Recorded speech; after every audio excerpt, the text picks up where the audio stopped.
அகிலம் டிவி நேயர்களுக்கு வணக்கம். இன்றைய பிரதான செய்திகள். முதலில் தலைப்புச் செய்திகள். மீண்டும் பழைய பாதையில் செல்லும் அரசாங்கம். பால்மாவின் விலை அதிகரிப்பு. முகப்பூச்சு மற்றும் வாசனை திரவியங்களை பயன்படுத்துவோருக்கு விடுக்கப்பட்டுள்ள எச்சரிக்கை. சாராவை தூக்கி சென்ற மர்ம நபர் சஹ்ரானின் மனைவி கொடுத்த நேரடி வாக்குமூலம். கனேமுள்ள சஞ்சீவ படுகொலை மலேசியாவில் சிக்கிய முக்கிய புள்ளி. விமான பயிற்சியில் நேருக்கு நேர் மோதிய 2 விமானங்கள், 2 பலி. வீதியை விட்டு விலகி பள்ளத்தில் கவிழ்ந்த வேன். இந்தியாவில் பல பகுதிகளில் பதிவான நிலநடுக்கம். தொடர்பென விரிவான செய்திகள். அரசாங்கம் மக்களால் வெறுக்கப்பட்ட பழைய பாதையில் செல்வதாக சந்தேகம் ஏற்பட்டுள்ளதாக ஜூலை 9 அறகலைய போராட்டத்தின் செயற்பாட்டாளர் ரொஷான் கரவனெல்ல தெரிவித்துள்ளார். ஜூலை 9 அறகலைய போராட்டத்தின் வெற்றியின் 3வது ஆண்டு நிறைவு மற்றும் போராட்டத்தில் இருந்த மாவீரர்களின் நினைவு கூறும் நிகழ்வு நேற்று மாலை காளிமுகத்திடலில் நடைபெற்றது.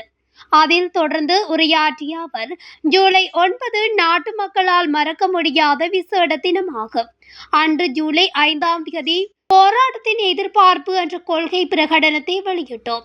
அதில் நாம் முக்கிய 6 கொள்கைகளை வெளியிட்டுள்ளோம். அதில் முதலாவதாக கோட்டபாய வெளியேற்றப்பட்டார்.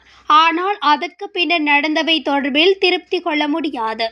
ஆனால் மக்கள் ஒரு தீர்மானம் எடுத்தனர். இவை அனைத்தையும் மாற்ற வேண்டும் என்று புதிய அரசாங்கத்தை பதவியில் அமர்த்தினர். இந்நிலையில் அரசாங்கத்திற்கு மக்கள் நிறைய மாற்றங்களை முன்வைத்துள்ளனர்.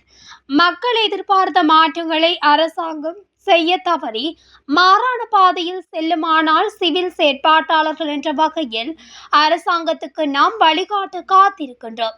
அத்தோடு போராட்டத்தில் நாம் எதிர்பார்த்த ஏனைய கொள்கைகளை நிறைவேற்றிக் கொள்ள அடுத்த கட்டம் தொடர்பிலும் நாம் பேச்சுவார்த்தை நடத்துவோம் என்றும் குறிப்பிட்டுள்ளார்.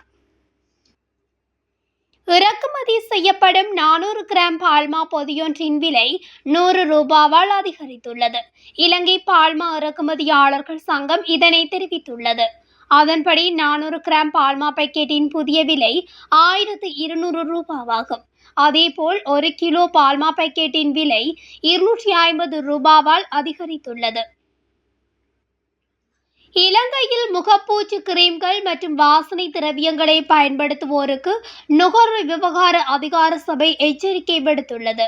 வெள்ளம்பட்டிய பகுதியில் வீடொன்றில் சட்டவிரோதமான முறையில் சேமித்து வைக்கப்பட்டிருந்த சுமார் 1 மில்லியன் ரூபாய் மதிப்புள்ள வாசனை திரவியங்கள் மற்றும் அழகு சாதன பொருட்கள் நுகர்வோர் விவகார அதிகார சபை அதிகாரிகளால் பறிமுதல் செய்யப்பட்டுள்ளன. இந்த சோதனையின் போது வெளிநாடுகளில் இருந்து இறக்குமதி செய்யப்பட்டதாக அறிவிக்கப்பட்ட 35 பிராண்ட்களைச் சேர்ந்த கிரீம்கள் உட்பட 4079 வாசனை திரவிய பொதிகள் கண்டுபிடிக்கப்பட்டன. சோதனையின் போது தொடர்புடைய பொருட்கள் இறக்குமதி செய்யப்பட்ட பொருட்கள் என்பதை உறுதிப்படுத்தவோ அல்லது பொருட்களை எவ்வாறு பெற்றுக்கொள்ளப்பட்டது என்பதை உறுதிப்படுத்தவோ எந்த ஆவணங்களையும் உரிமையாளர் சமர்ப்பிக்க தவறியுள்ளார்.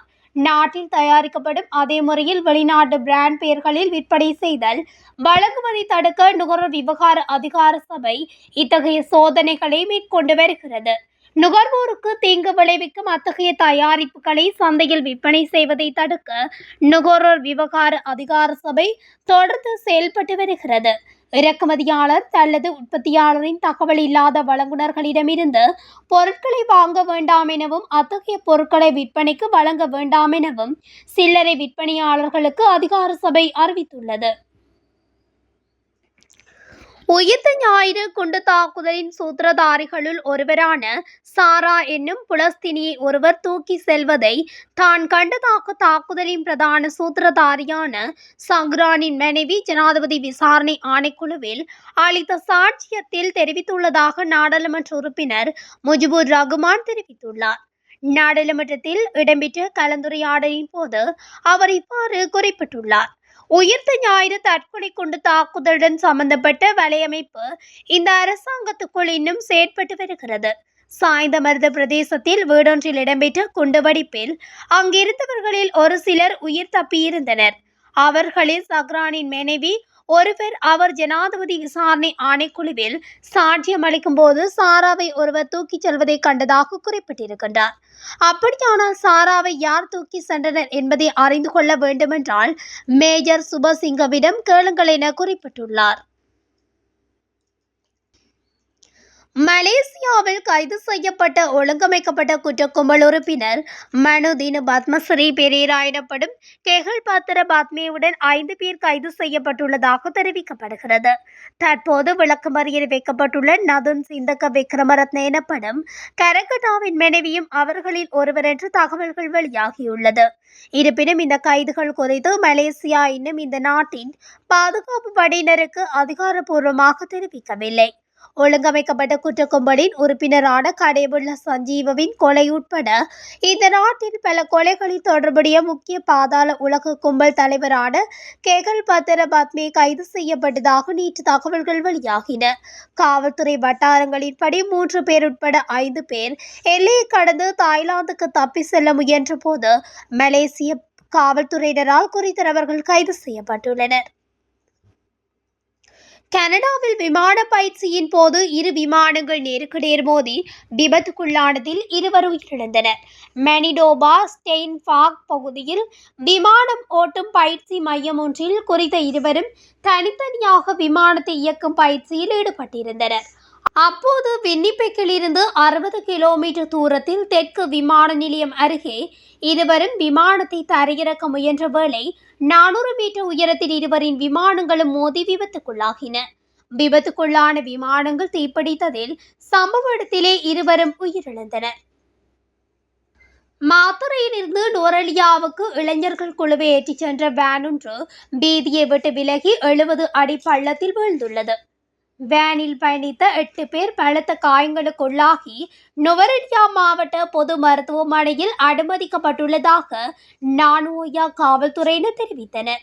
ஹட்டன் நுவரெலியா பிரதான வீதியில் நானுயா டெஸ்போர்ட் தோட்ட பகுதியில் இன்று அதிகாலை 5 மணியளவில் குறித்த விபத்து நிகழ்ந்துள்ளது. வேனின் சாரதிக்கு ஏற்பட்ட தூக்க கலக்கம் காரணமாக வேன் வீதியை விட்டு விலகி பள்ளத்தில் கவிழ்ந்துள்ளதாக முதற்கட்ட விசாரணைகளில் தெரிவிக்கப்படுகிறது. சம்பவம் தொடர்பாக மேலதிக விசாரணைகளை நானுயா போலீசார் மேற்கொண்டு வருகின்றனர். இந்தியாவின் டெல்லி உள்ளிட்ட பல பகுதிகளில் இன்று நில அதிர்வு உணரப்பட்டுள்ளதாக அமெரிக்க புவியியல் ஆய்வு மையம் தெரிவித்துள்ளது. இதன்படி டெல்லி, நொய்டா உள்ளிட்ட பகுதிகளில் 4.4 மெக்னிடியூட் அளவில் நில அதிர்வு உணரப்பட்டுள்ளது. அத்துடன் உத்தரப்பிரதேசம், மீரூட் மற்றும் சம்லி உள்ளிட்ட பகுதிகளிலேயே இவ்வாறு நில அதிர்வு உணரப்பட்டுள்ளது. டெல்லி மற்றும் நொய்டா ஆகிய பகுதிகளில் உள்ள மக்கள் நில அதிர்வு உணரப்பட்டதை அடுத்து தமது வீடுகளில் இருந்து வெளியேறியதாக குறிப்பிடப்பட்டுள்ளது.